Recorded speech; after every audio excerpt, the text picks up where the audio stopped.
아마도 이 8.7 체제 이후 가장 강력한 대선 후보일 겁니다. 민주당의 대선으로 뽑힌 이재명 후보가 여기 보이시는 그대로 오늘 아침 현충원 참배를 시작으로 첫 공식 일정에 들어갔습니다.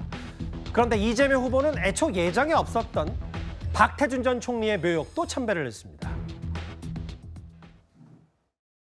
박정희 전 대통령님 내외 분께 대하여 격려.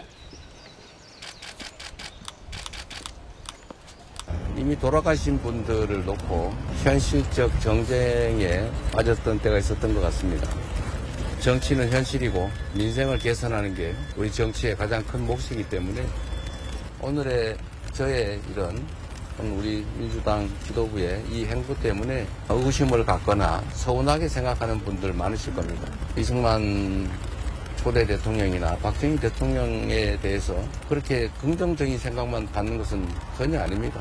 이제는 다 묻어두자 이런 얘기는 아니게 평가는 평가대로 하고 공과는 공과대로 평가해보되 지금 당장 급한 것은 국민 통합이고. 여기 보면 이재명 후보가 본인 대선 첫 출사표를 던졌을 때만 하더라도 이승만, 박정희 두 전직 대통령의 묘역은 참배를 하지 않았었는데 오늘은 다 참배를 하고 게다가 예정이 없던 여기 포항제철 포스코의 신화 박태준 전 총리 묘역까지 참배했다. 강성필 부위원장님 어떤 의미입니까?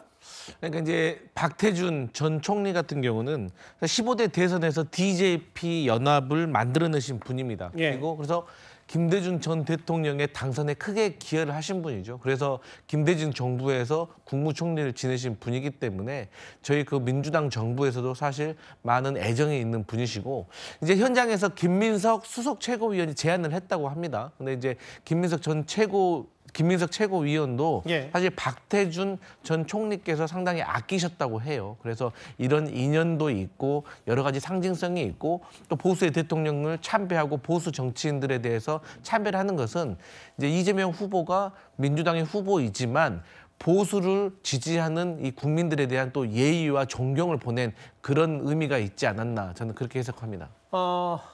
어제 그 대선 후보 수락 연설 때는 통합이란 단어를 이재명 후보가 많이 썼고 뭐 그런 차원에서 여러 첫 행보에서 이승만, 박정희 과거에는 가지 않았던 묘역도 참배했는데요.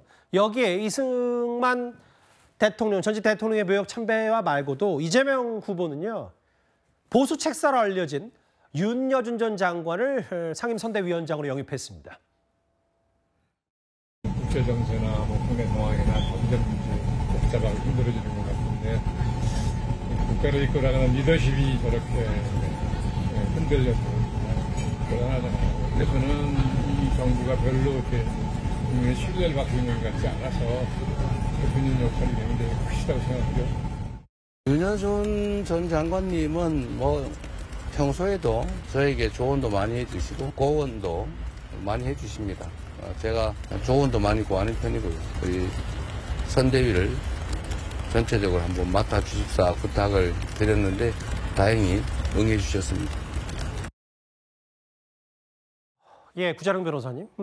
보수 책사 윤여준 전 장관은 과거 이제 윤석열 전 대통령 캠프에 초창기에 이른바 윤심이 누구냐 했을 때 여러 가지 이름이 오르내리는 인물인데 뭔가 선대위도 비명계도 끌어안겠다. 여러 가지 얘기. 윤여준 전 장관의 영입을 어떻게 판단하세요? 그러니까 이재명 대표가 이제 다 이기고 나서는 나도 포용력 있는 사람이다라는 걸 보여주기 위해서 상징성 있는 인물들이 좀 필요한 것 같아요. 이 과정을 보면은 사실 저것만 가지고 이재명 대표의 그런 행보를 감출 수 있을까 이런 생각이 들거든요. 기존에 그 사람에 대해서 어떻게 이제 평가할지는 그 사람이 자기 가족이나 친한 사람들한테 하는 걸 보면 알거든요. 당 내부에 여러 계파가 있었고 여러 갈래의 다양한 의견들이 있었는데 지난 총선 때 비명 학살이라고 불리는 공천 학살이 벌어졌고 그걸 통해 가지고 경쟁자들을 다 솎아낸 다음에는 거의 90% 가까운 이제 지지로 당 이제 후보가 됐지 않습니까? 이 과정이 내부에서도 그렇고 외부에서도 그렇고 굉장히 공포스럽다. 저 사람은 정말 정치 보복하겠다라는 생각 때문에 걱정이 많은 국민들에 대해서 나 그렇지 않다라는 메시지를 저렇게 자꾸 통합을 강조하면서 그거에 상징성을 가진 인물들을 이제 자꾸 이제 영입하려고 그러는 걸로 보이는데. 네. 사실 여태까지의 행보가 명확하게 각인이 되어 있는데 사람 몇 명 들이는 거 가지고서 그게 이미지가 퇴색될 수 있는가. 니트 밝은 색 입고 이런 거 가지고 부드러운 이미지가 생길 수 없거든요. 이재명 대표는 그간 했던 독한 말들이나 좀 잔혹한 그런 행동들, 누군가의 정치 생명이 왔다 갔다 하는 거에 대한 그런 결정들, 이런 거에 대해서 명백하게 직접적인 해명이 되지 않은 상태에서 지금 이미지만 가지고서 저걸 무마하기는 어려울 것이다. 통합에 대해서는 기존에 지금 민주당의 핵심이었다가 밀려난 분들, 이분들과의 관계, 이거에 대해서는 외면한 상태로 저건 이미지를 얻기는 어려울 거다 이렇게 생각을 합니다. 근데 오늘 저 성신 부의장님 그 현충원을 갔을 때 이재명 후보가 박정희 전 대통령 묘역을 참배하는 그 와중에 한 남성이 또 경찰에 분리 조치가 되고 있고요.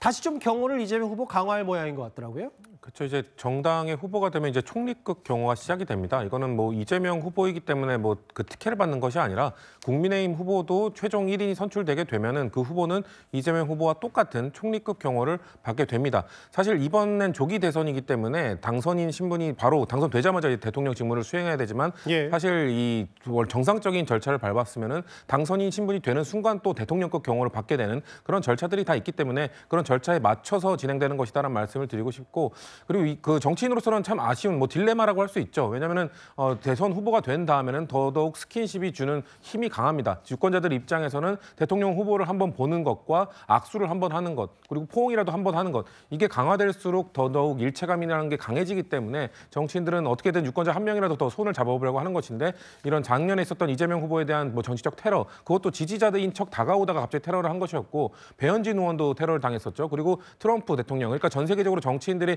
테러의 위험에 많이 노출되어 있기 때문에 저런 경호를 받게 되는 것은 이재명 후보뿐만 아니라 국민의힘 후보, 최종 후보 선출된 후보 역시 받게 되는 것이다라는 말씀드립니다. 뭐 통합, 과거 보수 책사도 임명하고 영입하고 박태준 전 총리 묘역도 참배한다. 이런 것들이 아마 이런 정당 역사상 최다 득표율을 바탕이 됐을 겁니다. 90%에 0.24%포인트 모자란 89.77. 박근혜, 김대중 두 정말 거의 정당의 권력을 거의 쥐었던 두 사람보다도 오히려 높은 대선 후보 확정.